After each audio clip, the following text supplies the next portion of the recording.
Krypta rodiny Kostolányho.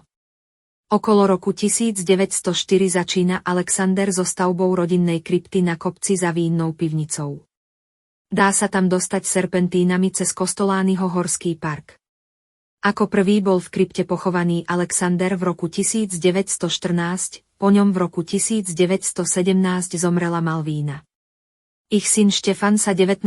augusta 1918 oženil a zobral si za manželku baronesu Enid Weiss von Horstenstein z Klasova. Mali spolu dcéru Júliu, ktorá v roku 1923 ako štvoročná zomrela a tiež je pochovaná v krypte.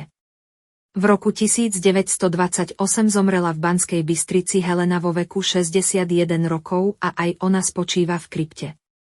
Štefana, ktorý zomrel v roku 1937 vo veku 67 rokov, tiež uložili do krypty. Jeho posledná manželka Enid zomrela v roku 1977 v Paríži a podľa jej poslednej vôle jej popol spočinul v okolí krypty v Nemčiňanoch.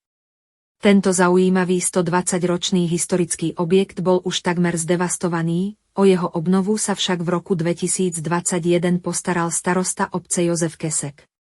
Pôvodný kríž bol poškodený, a tak ho nahradili novým, boli osadené dve informačné tabule, vykonali sa nové sadbové úpravy, pridalo sa nové oplotenie objektu.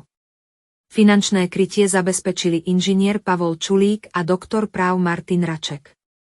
V mene pozostalých i v mene občanov obce im patrí veľká vďaka.